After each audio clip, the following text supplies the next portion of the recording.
what's up? My name is Gerson Frias. I'm a technical consultant in automatic transmissions and welcome here on GF Automatic Transmission Repair channel and on the website cambiosautomáticos.com.br. Be sure that it's a great pleasure to talk to you through this media and be able to share with you our mistakes, success, and knowledge acquired throughout our journey with automatic transmissions. On today's video, we'll bring to you some interesting information about the 6th generation Honda Civics. In my opinion, the most charming and elegant of all the Civics released to date. This video was made mainly for you friendly repairman or enthusiast who does not have a spinner or a connector to read the TCM of these older vehicles. We will show you a simple but very effective technique so that you can identify the error code represented for both injection and automatic transmission of these cars. This technique, although it seems somewhat simplistic, is the technique that is present in the technical manual of this transmission. Well, a transmission of the S4RA model that equipped these Civics, some CRTS, and if I'm not mistaken, some Acura models came to us for repair, and it was sent by our friend and partner from Civic da Serra City, the great guy to you. The symptom that this car had before the repair was quite interesting. The car shook at the low speed, but only at the second gear, and after being warmed up, that is, usually after going over a speed bump or taking slight climbs. Another interesting symptom that this car has was that the longer the car was in operation, the more noticeable its trepidation became. Long before realizing the need for a complete repair on this transmission, we performed, as in all cases here at GF, the standard operating procedure, which consists in verification and elimination of all fault codes, verification of the color and the quality of the ATF fluid, inspection of the electrical parts. In short, we eliminate all the chances that the problem is not in the internal part of the transmission. In this inspection, a failure in the injection system was verified, but it was related to the temperature sensor. There was no direct relation with the transmission. During the intervention, we did a complete inspection to find out what was the problem that caused this trepidation to occur. And after discovering the problem, the next and the main step would be to eliminate the cause. Anyway, the problem was in this piece here.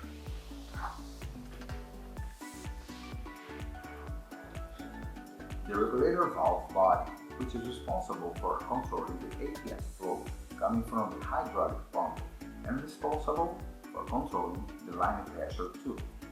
In this part, right here, at the entry of the cylinder shaft, there was a enormous wear and therefore there was a pressure leakage caused by this wear. The trepidation in second occurred precisely because of this leak. Okay? As the ATF warmed up, it turned more noticeable, increasing the loss of pressure and the constants of the trepidation. So the replacement of this part was inevitable. The question at this point was to know what would be the cause of the problem, why this wear had occurred. The answer was simple, just checking the condition of the engine rear mount bracket. The surprise wasn't so much when we saw the condition of the rear mount bracket that supports the gearbox and the engine. It was all destroyed. This one is what is left of it. The core I couldn't find anymore. Therefore, the problem caused in the internal part of the gearbox of this vehicle was a simple rear mount bracket, which brought the owner a lot of headaches and a huge expense to solve the demand. Since if this rear mount bracket had been replaced, this damage would not have occurred in the transmission, and it would have been able to run for a long time. So, a warning to the car owners: when you notice any trepidation, bumps, or something familiar, immediately take your car to a qualified professional so that he can check and make changes in these parts that are extremely important for the proper functioning and durability of both transmission and engine.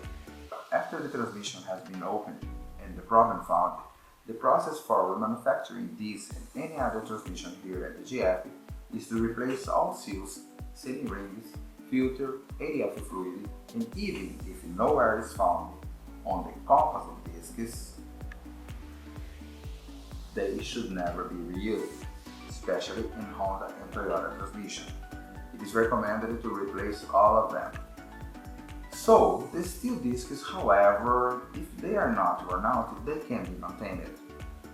However, all this soap opera reported here was to reach out to the central object of this video, which is to teach you the technique of reading aero codes in these old Honda vehicles.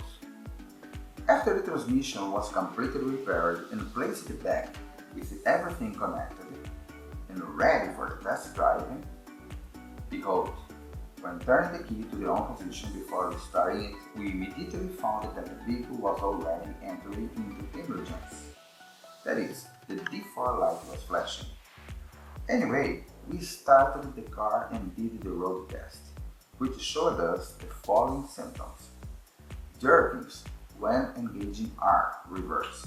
Jerkings when engaging D4 drive, with the vehicle stopped and discomfort in the shift from third to fourth gear during the running, and also in the reduction of the fourth to third, there was a minor but a noticeable discomfort. Right now, we are left with the procedure that we are going to teach you from now on. In fact, one thing was certain: the problem was electrical, as it could not be inside of the gearbox, since when turning the key, the car already went into emergency mode, and all the solenoids of this model of transmission are external. This was already encouraging. Tearing down the transmission again would not be pleasant at all. So let's go to the car then. The first step you have to take is to reset the TCM. This process is very simple. You have here the fuse box next to the Honda battery, two fuses. From the left to right, you have one of 15 amps and another of 7.5 amps.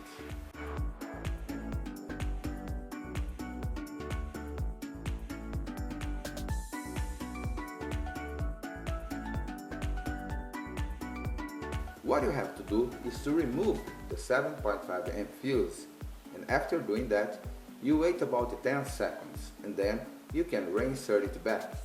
This way, the TCM will be reset and all the error codes stored in the memory will be deleted. The only care you should take is that if you have the original Honda radio, it will possibly have a password, and you will need this password to get it working again. If you don't have it and want to keep the original radio, you will have to send it to a specialist, so you can get your radio back to working normally. For now, the TCM is reset and we can go to the next step. The second step is to remove the TCM, which is located on the passenger side at the bottom. Next to it, we have two connectors that are disconnected and free, one with 2 pins and the other with 3 pins. You will hardly have the special tool indicated by Honda now as SCS service connector. If you don't have it, then you will need to use a tool for exclusively used by NASA or SpaceX, a clip or a piece of wire, preferably of the solid type. The procedure is very simple. Use the clip or the wire to generate a short in the 2-pin connector.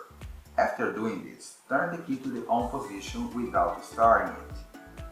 And observe the D4 light, which will stop flashing and then indicate the error code as follows.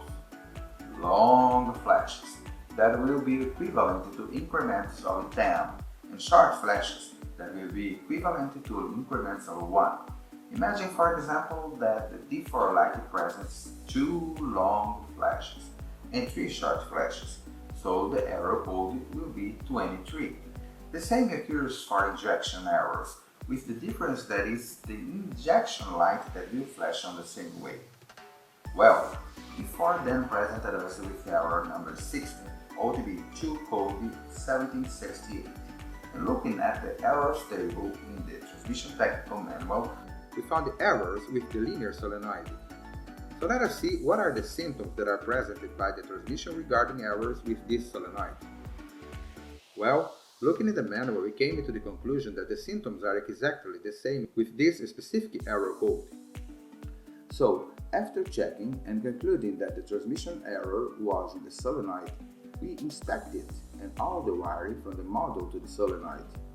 We did the ohmic resistance test, which showed us 6 ohms, and it's normal, and as well as application tests, and we discovered that the defect in the rear solenoid was the connector. So, we replaced the solenoid and also the external connector, and the problem was completely resolved. Well, we thank you immensely for your patience in watching this video until it ends, and we hope that it was useful, and that if you like it, consider leaving a thumbs up. Doing this helped us to increase our relevance and producing more content like this. Visit our website and our Mercado Shops page if you need parts and tools for automatic transmission repairs. Be sure that your presence there is very important to us.